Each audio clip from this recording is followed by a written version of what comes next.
and I'm people working are on it. talking. I'm working on it. Oh, don't worry. At this point, we're just like, we just got to get through the next 2 weeks. No, and honestly, I think there's a little bit of it's kind of like being on stage when you're on a call Yeah. with 50 or 60 kids because, Yeah. it's harder to turn Oh, everything yeah. Oh, off. yeah. Yeah. All right, Chris, I'm going to turn it over to you for staff update. Okay. I'm actually going to kind of read some notes off to the side here. So apologize for not looking directly at the camera. um, so we are winding down. We only have a couple weeks left. And so for some of us, that means wrapping up some project work, things that kids have been working on long term. For others of us, it means just kind of slowing down and making sure kids have what they need at this point, and if is there anything that they need to catch up on. So and Phil and Claire are wrapping up some writing projects that the kids have been working on. And I don't know if you guys need me to go into due dates and things like that, or just kind of a general overview, I'm assuming. um, and Kelly has started her kind of final project for the kids here for the next 2 weeks. um, as far as math and science, we're all kind of in this boat of just making sure the kids who are missing assignments or maybe have fallen behind are getting opportunities to get that stuff caught up. And I would say, in class, live class, just kind of pulling back a little bit and um, not requiring maybe as much work that would carry over into a work time, so to speak. So um, everybody's really kind of in that mode of we've only got 2 weeks left. We got to start wrapping things up, winding it down, and making sure that we have those kids have their ducks in a row and get them where they need to be by the end of the quarter. So I can say that everyone is really looking forward to seeing kids face to face. Like I said, like actually seeing faces, except for that 30-second. I have to take an attendance screenshot. Everybody turn your camera on. So it's, I really honestly feel like everyone's just really hanging in there right now. And I'm speaking for the students and what I'm seeing in classrooms, and for staff, just kind of like we're doing the best we can in a really challenging situation. And I think that we all have those same expectations for the kids. It's like, you guys just do what you can, do the best you can. You're not going to be punished if you don't get such and such and such done. And so you know we spend more of our time in meetings just talking about the mental health of our kids and where they're at, and who, with our limited perspective, I mean, it's extremely myopic when you can't see their faces, when they're not talking, when they're not responding at all. Um, and just really trying to see where those emotional needs are for the kids. And I would say that probably more of our time and energy is spent talking about that, and trying to kind of feel out where the kids are at and where do they need our support. Um, and proceeding with the academics with the expectation that a lot of the kids are just not there, and they're just not checking into that, you know. So yeah, we're doing the best we can, and I know that the kids are too, and I speak for everybody, and I say we council, we get a strong turnout. We get a large number of kids that show up for council. Electives, I've got kids that don't show up for my class, but they come to my elective, and you know what? That's okay. If they're showing up for something and they're happy to be a part of the group, I'll take it. So, I mean, I think your topic for tonight, Marco, is appropriate, and I think that that's something that we've all been really trying to address all along, is just dealing with those stressors, especially that the kids have, because they're just they don't have those experiences yet to really help them cope. I mean, we're challenged to cope, and so to just be on the other side of a blank screen trying to reach out to these kids is just hands tied, blindfolded. Yeah. So, yeah, I don't know. I'm sure we're gonna break laws hugging every single kid that walks through the door when they get to school. It's just gonna be like, ah. How do you feel that you and the other staff are holding up? Because I know that, none of us asked for this. It's challenging Nope. for us. It's It's challenging for it's our up and kids. down. It's up and down. You have good days and you have bad days. I had a horrible day last week. I had a kid in tears. It's gonna make me cry talking about it right now. Um, and then today, I had a girl um, in the chat just say Chris, and like she just sounded like such a little adult, and it just was struck me just how much these kids are having to grow up. And she said, um, I don't know, teaching this online. I screenshotted it because I just about melted on in class. She said, teaching online is so hard, and she says, and you just nail it every time. And I was just like, oh my God, you don't know how much that means to me. Say that. But so it's literally, you've got kids who are just like trying to hold it together, that are um, struggling. Fortunately, that child's mom was there. And so, it wasn't like an emergency sort of meltdown for the kid. But, um, and then you have a handful of kids that are just rolling with the punches. And, that's occasionally I'll ask them at the beginning when I take my attendance screenshot, like, where are you guys at? Like, are you, if you're good, give me a thumbs up. If you're, just kind of here because you got to be and you're not really thrilled about it, give me this signal. And said, if you really just don't want to be here at all and just not happy about it, or you're struggling, let me know. And they tell me with their cameras on, with that attendance shot, they will tell you.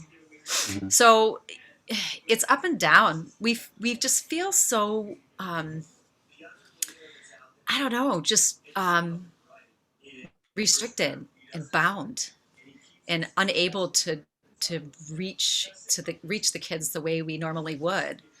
Um, you feel like you're not getting the content. You feel like you can't meet their emotional needs.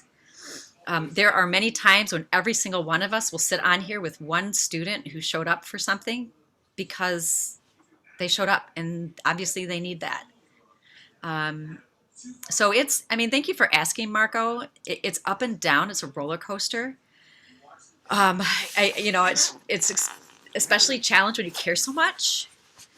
And I think that, every single one of us just has felt really just, I don't know, just cut off and restricted, and unable to do the things do things the way we would expect to do them, or the way we want to do them, or to our standard. I got an email today that just said um,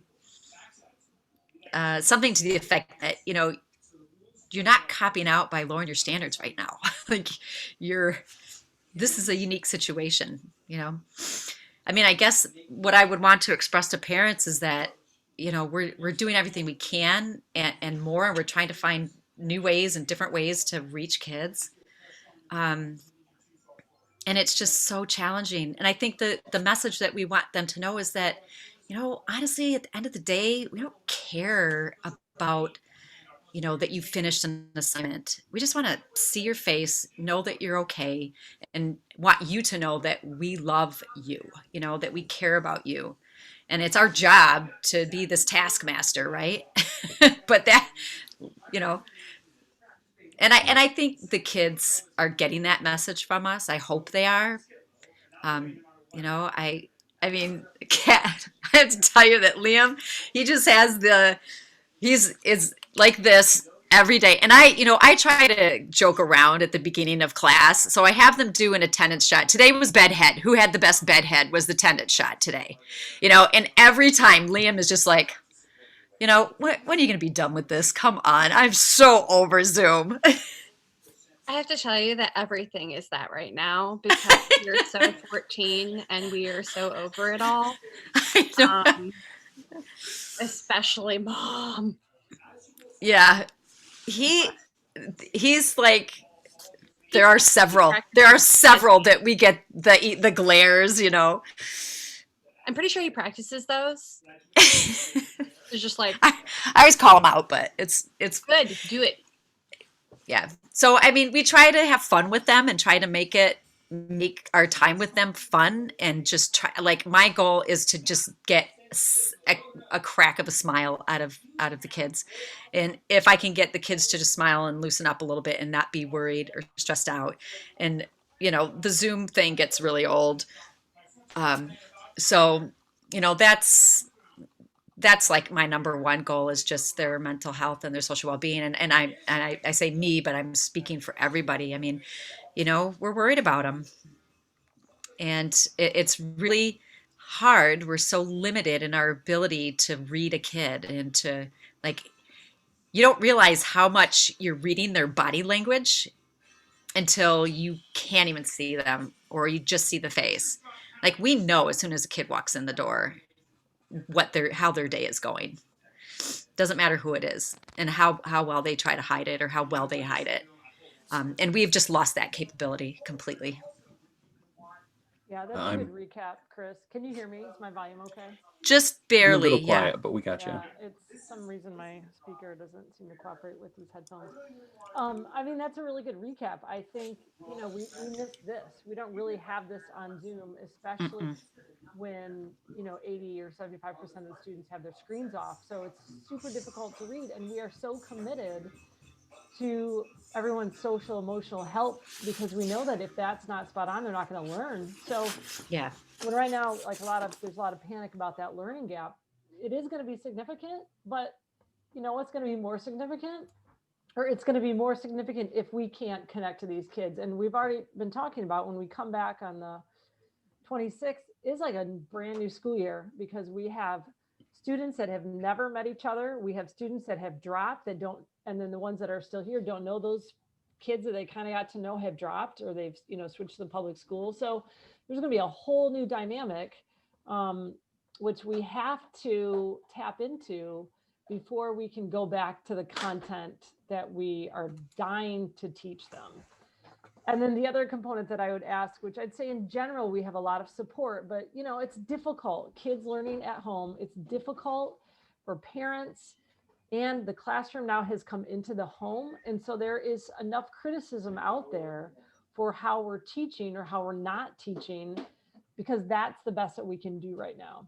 So this Greenspire 101 event is going to provide an opportunity to reflect a little bit on that, but then also talk about semester 2, how we're going to go forward and teach the students, which everyone's wildly excited about, every single person, parent, student. But we are going to have to take some time to really like hone in on those social emotional needs and get them connected. A lot of them don't really know Greenspire yet. They just really didn't have enough time to know and understand Greenspire's mission. So I just wanted to add that. But Chris, otherwise that was a really good wrap up. Yeah, I think it's also important to like just call out the truth that, and I do this every day as part of my job. These Zoom calls take so much out of you, and you don't register that until you've been doing it all day long. You give so much more and get so little, so much less back, that it's tiring for everyone involved. Yeah, just you tell a joke and no one laughs at it. It's like, that's a lonely feeling, right? That happens all the time on every Zoom call, I'm convinced. And I would say that probably every teacher at Greenspire, I mean, one of the things we love about teaching there is that we are not the sage on the stage. That is not the kind of teaching that we believe in. And so we're not accustomed to just standing in front of kids and talking at them for 40 minutes, an hour. And it feels like, there's a lot more of that happening, like not the whole time, but trying to find ways to like get the kids doing things and interacting. It's just not how we would ever conceive of ourselves as teaching. And I also know that, at least in our household, so much of the time they have their computers on mute. So even if they are laughing, you can't hear them.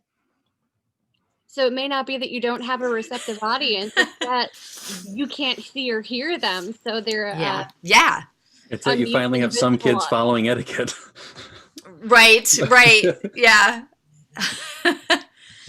Yeah. I mean, hindsight's just going to be so revealing, especially when we are able to actually sit and talk with these kids in person again. I'm sure we'll have lots of conversations and hear, things. Yeah. Um, I think I've right said now, it. it's just hard to tell. Go ahead. I'm sorry, I didn't mean to cut you off. Nope, that's okay. I think I've said it before, but I think that this has been hard for everybody, but it does give us a really unique like perspective. It gives us the ability to say, how did we do in this circumstance? What can we take from this? Like, I've been crushed into this very narrow space. Like there's got to be some gold we can find from that. Totally. I mean, I keep falling back on just the resilience that we'll see after this. It's we're trying to stick together, and I think that's just the most important thing to do, is that we're taking this community and our students, and we are just trying to wrap ourselves around them the best way we can, and just like keep them safe in the life raft until we hit land. um, and there's things that need to be done and needs that need to be met in the meantime, but we're just trying to get everyone safely ashore. um, and yeah, and we're learning a lot about just even like how we do things in the classroom, like this perspective of teaching this way really even sheds light on what we normally do in the classroom. And there's things that we've done on here that we're like, oh my gosh, I could totally take this into the classroom and do that there. So I feel like there's going to be this vast growth that comes from this experience and this resilience. These kids are going to have this like chink in their armor. Um, and the hope and our goal is to make sure that that chink does become this badge of resilience, that they grow from it and they become these better people because they went through this experience, and that they become stronger, and that they don't feel bitter about it, or that they've I don't know, we want, there's a grief that has to happen about losing that, but I just feel like there's this strength that's going to come from it, and it's our job as a school and as teachers and as a school community to nurture that resilience piece and that growth piece and help them you know achieve that on the other side of this. I think one thing I'd like to call out, like we have a really small audience today, but one thing I want to have said out loud, like holding that perspective, being aware that surviving this is still winning. I think that's a perspective we all need to hold and acknowledge that our kids will be behind, but it's not because of Greenspire, and it's not because of the parents, and it's not because of the students. It's because we're living through a pandemic. So I'm really glad to have you be able to speak openly here about how things have been going. I know we talked to both our kiddos about how normally the tools that we use for stressful situations are enough, but right now we just need so many more tools in our toolbox that it's like we can only get to baseline by using all of them.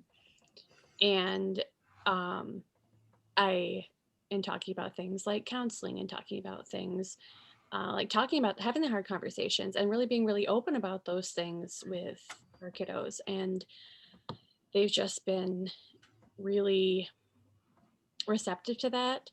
I one thing I do know is that Liam in particular is a lot more social than it appears in school, because he does most of his socializing outside of school hours with his friends.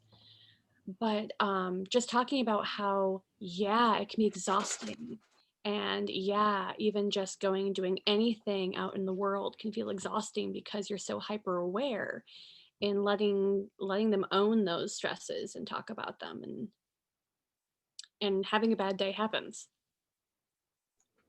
I So think on that topic, Kat, it's also like one thing I noticed is that some of the things that I was doing that really allowed me to be in my best space, like I'd go out for long walks outside, I would go interact with people. Like a lot of these things are tools that I don't actually really have access to right now because we're not supposed to be near people. right. All right, it's 7:25. We should probably budge forward a little bit. Sarah, do you have some info on us on the community impact results? Yeah, I'd say in general, I was impressed. It was definitely more successful than I had anticipated it being. You know, we like learned a little bit about some local nonprofits. We gave a ton. Those are all things we want our students to, you know, learn about who's in need in our community and to be generous. So, you know, I don't know the percentage of students or families that participated, but I know that we did donate a lot of items to Fresh Food Partnership. No, sorry, to Food Rescue, Fresh Food Partnership. I'm Food totally rescue is, I think that. yeah, thank you. The baby pantry, Jubilee House, and then money to Michael's Place. So I'd say it was, for what we could do, I felt pretty good about it, actually. Fun moment I had, my car was like, literally felt like it was filled to the brim. And someone donated, what? Kat, can you hear You me? said that the food rescue, the baby pantry, and what else? Yes. what was- Michael's Place. Michael's Place, yeah. But there are these little like salsa and marinara packets. They're really small. I don't even know they existed. They're so cool. Could go like in your lunch. And they were in a box, but you know, I stopped suddenly and they're like, and it was like, I literally would have had like 400, it felt like marinara salsa containers flying at me. So fun, but yeah, in general, I felt good about it. Well, I am glad they didn't overpressurize as you packed them tightly into the vehicle. Yeah, You need that right. much flavor in your life? All right, thank you. Are there any other questions for Chris or Sarah before we move on? Cool. All right. So I wanted to give a brief update. We've had a lot of different conversations, and our last meeting was focused around the high school and how that's happening. Some of the questions that I've had have really been about like, why isn't there more information being disseminated? So I just wanted to like touch on that so we're all on the same page. And Maya had actually given the suggestion of like, let's invite Megan and Tanya back as frequently as they're able to come, because the more information we have, the better. So that's great. And I want to give her credit for that. I'll try to make that happen. But for the high school, this is something that has actually been in our minds for a long time, like before I was even on the board. But there's always been something in the way. I know that Kevin was trying to figure out how we could make it work on the current land. And we had the big dilemma with how do we get more students there. Carline was already wrapped around the universe. So there were some plans with how we could get a new road put in with a roundabout Purple Drive, which would cut across straight out in front of Greenspire. And just like, this is just such a beautiful explanation of how this process has gone so far.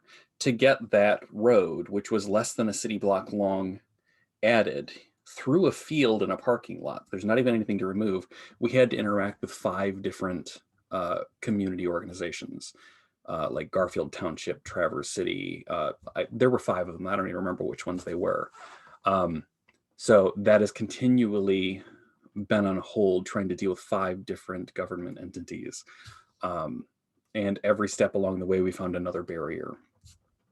So finally, there was the opportunity for a grant through the state that would give us funds to make this happen.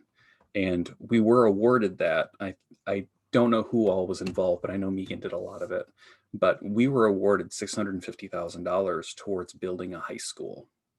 The plan we wrote identified that we'd be able to, with these funds, we'd be able to start in fall of 2022. And it was approved and we were awarded the grant. And as that all solidified, we're starting to make plans. We get a letter from the state saying, sorry, we made a mistake. We know your plan said 2022, but if you can't open by 2021, you're going to lose more than 50% of the funding that you were awarded. So all of a sudden we have, I think we had just over a year, around a year, to figure out how to make this happen. And we had actually already originally spoken to NMC, which is where we're going to end up having the high school for the first several years. But we'd already spoken to them about having the space for it. And they actually said no, they couldn't give it to us. So a little further into the pandemic and the year moving up, NMC was available then to do that. So as of right now, like getting the curriculum going, I don't even know how much weight this is on the staff, but I know there are board members spending a ton of time on it. We've hired outside consultants. Basically, we are sharing information as fast as we're learning anything solid. We are hoping that everything is like reasonably solidified by early spring so that we can really start advertising what it really will be. Now that we have some solid info from NMC, I think Megan was talking about trying to start doing tours in January or February so we can actually see that space. We've talked about trying to do like a 3D rendering so you could get a virtual walkthrough to get a feel for it. But the real piece here is that the information is not being shared as fast as it could be because we're sharing information that we have that's solid. Not everything is. And the other piece, we have a new website that was actually constructed as part of this grant, and that divided it up. So we have a middle school site and a high school site, and they're kind of in the same theme, in the same boat. We have a little bit of funding left over to actually now populate the high school site, but we don't want to hit that button until we have solid information. So it seems like getting the information out there on the website would really be an efficient, fast way to like disseminate information. But in reality, our funding is limited on that front, so we can't actually update that section of the site until we have the real information. So that's kind of where all of that is. And as we're going forward, I'm in particular going to be really pushing to get any solid information we have out there written, even if we have it up on the Greenspire, the SSC site that we've been working with, the WordPress site, so there is real information accessible. And then when the proper high school site goes live, we'll have all of the information we need that's solidified and looks shiny and official in the pretty new look. So I just kind of wanted to make sure that was shared and out there. So I don't want anyone to think we're holding back information. It's really, you have almost all the information we do. Yeah, if I could add to that, we can blame a lot of things on COVID, and that's certainly not this situation. You couldn't blame it just on COVID, but a lot of fires happened at about the exact same time. Change of leadership. We get this grant, COVID happens. I mean, it's really a perfect storm for either miscommunication or lack of communication. It certainly isn't, it does not reflect on anyone not caring or working extremely hard. I mean, I think a lot of us here know how hard Megan has worked on that grant. I think the grant was really a driving force in this process in terms of dictating the speed and the amount of information. And in some ways, the details of that grant, my hunch is that it really controlled our thought process. And Chris, you could maybe speak more to that, but it really dictated the pace, and certainly nitty-gritty details that don't make a lot of sense. Those grants are written by people that aren't necessarily currently in education. And there's a lot of details which we have to have on paper that we don't actually have to have a perfect reflection of when in person. So I just want to add those few things that I don't take kindly to criticism of this, because there have been people working very hard in very difficult circumstances. Last spring, whenever anything came up about the high school, I was just like, if you want me to be interim, I can't deal with that. And then Robert gets on board right as the grant's gearing up, and he's trying to get to know the parents. So it's been a really challenging time.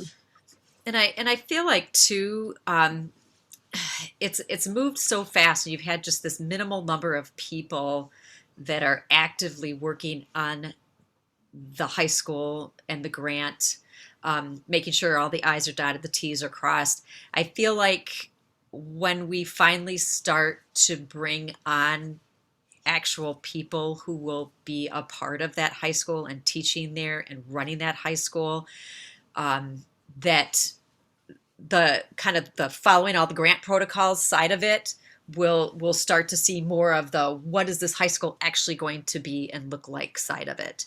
I know that the goal is to have postings for any internal staff that would like to move over to the high school. I think they're pushing to try to have that by the end of this month. And, we have to start hiring soon, the next couple of months. And, like Sarah said, there's just all these things, all these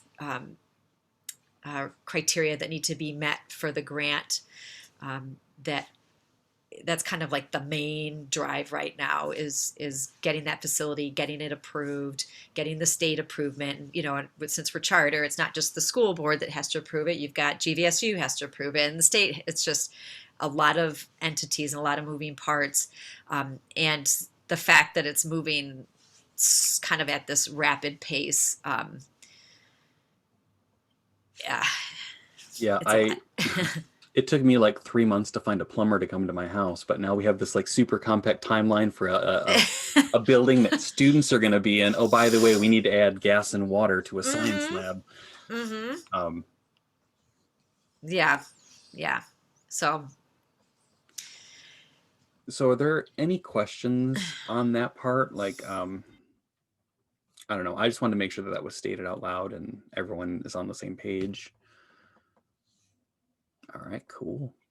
Oh, go ahead, Maya. Well, I really appreciate these conversations being recorded, and thanks for thinking of that on December 14th, and then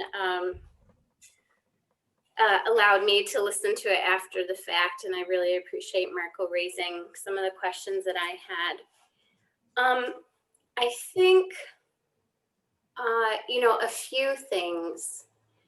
One, even without things being solidified, the more information that families have, always the better, including and being part of the conversations in the process of creation, and not simply at the end and being responding or then being on the receiving end. I do think that there could be more there. And you know, I'm just trying to figure out what, as much information as I can about those pathways, especially for Tenzin in terms of the career track. And so things like knowing, well, if he goes there, does that obligate him to do survey level college courses? Or is it really going to be an option to have high school level courses? Like things like that, that I feel like if I have conversations about it now versus finding out when it's already completed project is worth my time and energy, and thinking that there's probably input that other families might want to have now in the creation rather than when it's already completely formulated.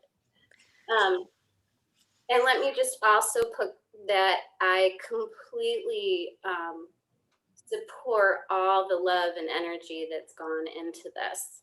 So I do, I can imagine, especially under these circumstances. Yeah, I think that's really, really great. I mean, the more information that we can bring up now, with, you know, 130 kids, we've got 200, 250 parents that are thinking about different things. And if we have the opportunity to bring them up, we will eventually find things that the professionals are not thinking of that need to be considered. So I think having those different options is really great. And one thing I can share with you, Maya, is these conversations that we're having here, we are making notes, and these notes go into the board packets every month. So as we're having conversations here, they're not ignored. They are brought forward to the right people. And something to consider. I don't know if this is an option, but I suppose I'm probably the best person to figure it out. We do have a high school committee, and I would imagine that we have or need a parent advocate on there. So I can check into that. And if you were at all interested, I'd be happy to pass on that information. Marco, I feel like that we had some parent attendance at those meetings early. Was that like last year before COVID closed things down? Yeah, we did. We've had parents a part of that the whole time until COVID. Yeah. But Maya, I appreciate the things you're bringing up and your concerns, and Marco, maybe this is really kind of the best avenue to try to kind of funnel parent questions and information, you know, just wanting information or wanting to give input. I don't know if you have somebody from here attend the high school committee meetings, or if it's just a matter of like actually us bringing these questions to the high school committee when those meetings take place. Yeah, currently, I don't know that other than staff, I don't know if any of us are attending the high school meeting. I definitely forward on these questions to the board and to my contacts there. Okay. But I think it would be really wonderful if one of us were able to attend. That person's not me, but that would be really I wonderful. would say that we're Was that R2D2? That's I a believe it was. Scalasi ringer right there. I do remember early on, about a good year ago, some of these questions coming up in some of the early discussions. So I know that has not been a desert of consideration, if you will, for the project right from the beginning, but it's nice to continue the conversation and allow that avenue, even if it is hey, here are some concerns, what can you tell me? Okay, cool, Maya, here are some answers to your questions. So then it also gives an opportunity for, if there's information that needs to be called, one of us could do that, or someone, that can happen. And I'm just talking at this point, so I'm going to stop. Well, it's also important to remember that like every question that one of us has, there's 10, 15 other parents that have that question. So this is a great format. This is probably one of the only meetings that's recorded and posted available. And that was something that Kat and I chose to do because we know that this is where parents have the chance to communicate, and not, parents have schedules that don't always allow Monday evenings to work. So cool. I think we've actually kind of touched on so much of this on what the topic for tonight is, but I just wanted to talk about how people are coping. Yes, I ma'am. just wanted to clarify that you were volunteering to find out about somebody going to the high school committee meeting. All over it. I'm putting it in the notes, but I didn't want to do it without you actually volunteering instead of being voluntold. Yes. I will make sure to find out solid info on that. I thought I would be happy to start. I find sometimes if you can share first, it gives people some grounding to speak on. For me and in our family, we have a family full of remarkable and the term double E, twice excellent. We have neurotypical patterns, as well as we just really excited to do stuff. So we are finding that over the course of this past year being trapped inside of our house, we have one family member who is extremely introverted, and this is killing them. Me. That's Claire. She's in the background. Really? I thought it was math. Yes. And we have over this whole thing, we just kind of started with the mindset of, if our kids are able to go in person, that's awesome. I don't expect it. If by the end of this year, Math learns to manage his own schedule, that's an incredible win. I think that might have been too much to ask of Alex, who's 10. But I feel like Math is already starting to learn things that I didn't learn until college. How do I manage time? And this is a great and safe place to totally screw that up and learn from it. So like the way that we have been coping is by talking. I like being honest, like, wow, this really sucks. What can we do? And I think that most of the anxiety and stress has recently been coming out in, that plaster has been driving me nuts. I'm going to tear it down now. So we've been doing home renovations. So that's kind of how we have been coping. And there are days that we fail miserably at the coping part too. And drugs. And drugs. We were all well medicated. When I lost the ability to go running outside or go out into public, I'm very extroverted. I ended up having to go back on like bupropion for depression. Like I no longer had my tools that I had learned to use. So that's how I'm coping. How about you?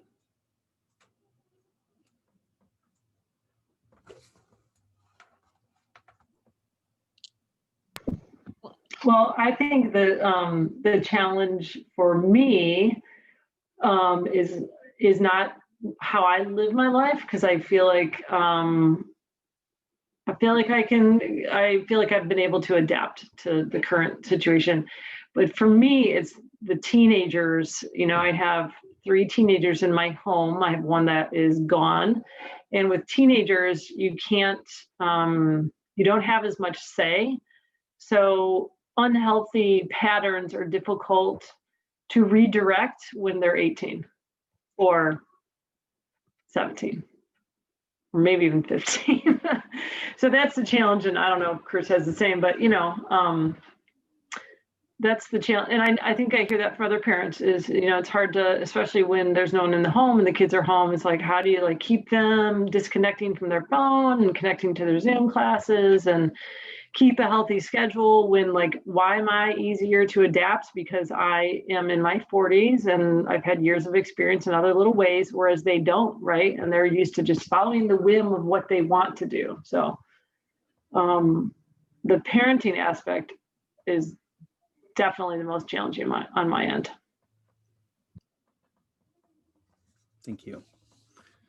I know that I found, I actually, in the beginning of the shutdown coming into the spring, I was actually in a really good headspace because it was the longest I'd been home for any stretch of time in about 6 years. Because I normally am traveling at least once a month and sometimes 2 or 3 times a month. So it was very interesting and challenging for me to relearn how to be a primary parent rather than kind of the backup parent. And Steve has been doing it for so long, and not that we don't tag team, but with me gone, he clearly had to take care of everything.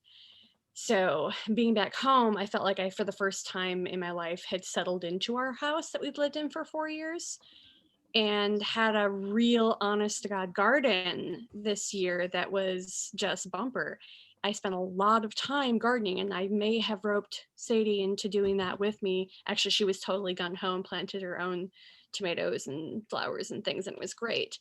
I was running 4 to 6 days a week, and that running was what was keeping me healthy and mentally healthy as well as everything else. And then I was doing a socially distanced running with a buddy of mine. We'd be on either side of the chart trail with our masks on, and then she had to have gallbladder surgery.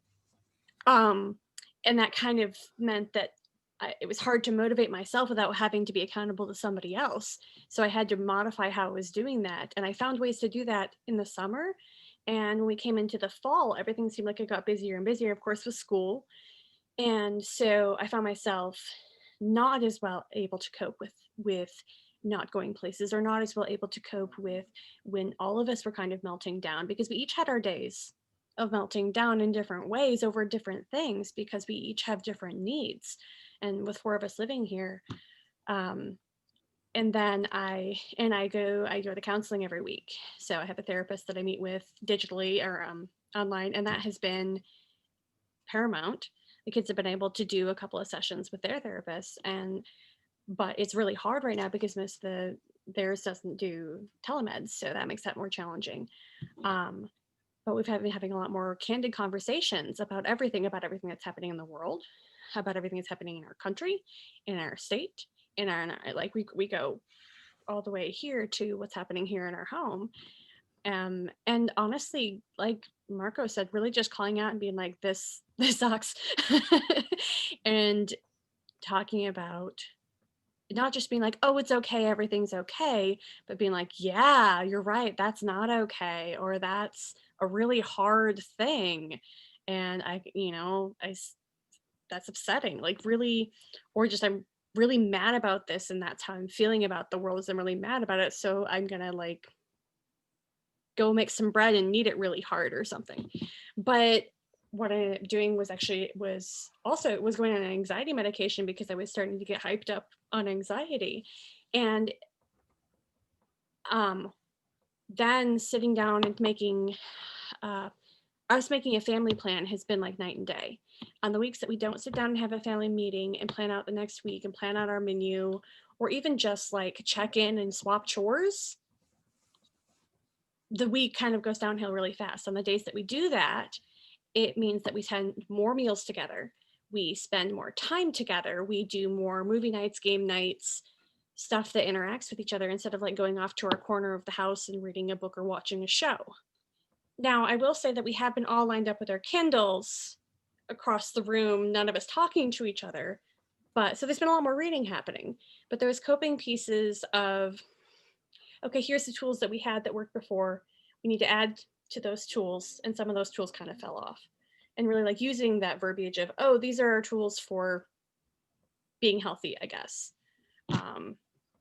That's been helpful, and making those plans have been helpful. And Sadie and Liam both started doing a planking challenge with us. So the 4 of us are doing a planking challenge of like starting at like 15 seconds of just doing planks. And it just means that we're all kind of trying to be accountable to each other for something, which means that we have something that we have to do and be like, oh, we've all got to do the thing. So I don't know, it's lots of little things, but I feel like all those little things are kind of what ties it together, because it's not going to be one big sweeping fix for things being hard at home or being able to follow a schedule. Although the kids are both, Sadie's study habits, she's got like a complete plan for the week. And that's just like, that's Sadie through and through, where she's like, well, I have this, and done, and I need to do this, but I'm only going to do this much of it so that I don't rush it and don't do as well. She really listens to the teacher feedback, just so you know. She hears that and she brings it up, and talks about what was helpful. So like, and with Liam, he is starting to make a plan for the day. Well, he does make a plan for the day and he goes, this is what I need to get done. Here's where I'm going to take breaks, from other things on the weekend. And just even those little planning sessions make us more functional overall, if that makes sense. Absolutely. I'll say one thing that you kind of touched on that it triggered something in me. Like one big challenge I've had recently is like all the political funness. I can actually no longer speak to my father. It's just like, it is amazing how this is so polarized people in crazy ways. I can't hear you, Sarah. Oh, okay. Sorry, I was communicating to a family member. Oh, okay. It is. And we haven't, the kids wanted to watch the news. So we sat down and we watched the news with them until like 10 o'clock at night last Wednesday, because they wanted to know what was going on. And we talked about it. And we talked about all of the aspects of it and the implication of race, socioeconomic station, accessibility, instigation. Like, it was really huge. And they totally like called stuff out that I hadn't even yet touched on with them. They're like, oh, that. So, and I can't remember the thing, but sorry, Marco, I didn't mean to cut you off there. Oh no, that's totally fine. I think you're really bringing this to a beautiful place, because one of the things I was hoping we could get from this is with some of us sharing where we are, it really helps to see perspective. And I think like being able to watch the news with your kids and talk that through. Like, there was a movie probably 20 years ago called Hero, and in the very beginning of that movie, there's text written on the screen that says, every battle has heroes. And then after a few seconds, it fades and it says on both sides. So it really kind of allows you to think, I feel like that person is just acting crazy, but what do they think? And it just brings up a lot of really interesting challenges. I'm really curious, Maya, because I feel like the 4 of us have talked a lot and you've been very good at listening. And I'm really curious about your perspective on all of this.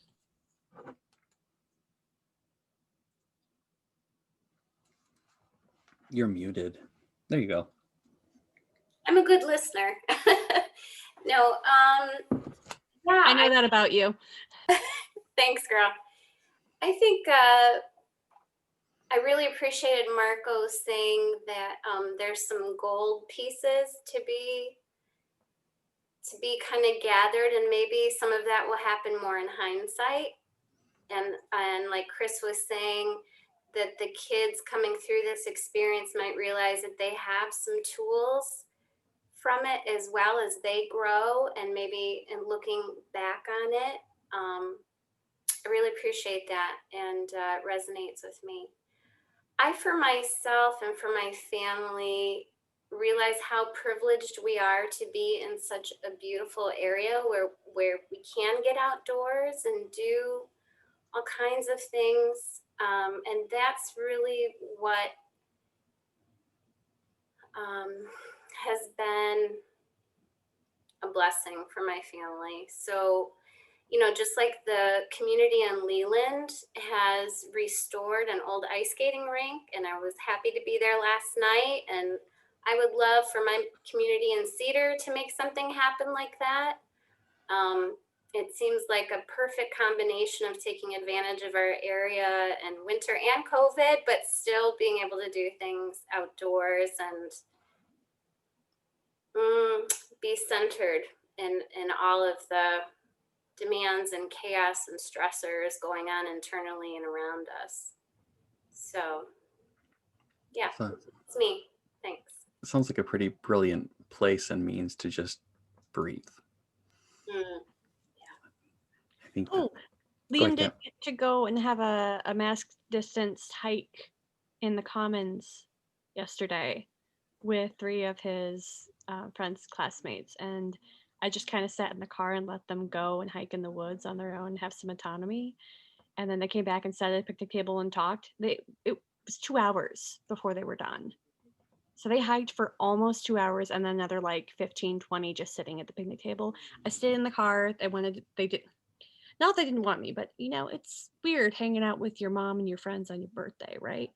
So it was just really cool to see that. And he came home with so much energy from that. And you could kind of see like them just kind of shrugging off some of the heavy, because even that half FaceTime is FaceTime right now, and being able to talk to each other, not in text or in video, which means they can see body language.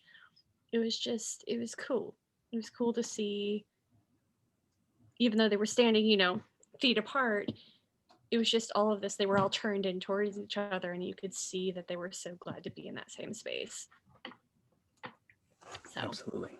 Mhm. All right, it's getting real close to 8 here, and I'd like to try and finish on time. But are there anything else anyone would like to state or anything before we go? All right, let's call it. Thank you so much for coming. Oh, one go ahead, final Kat. staff and teachers,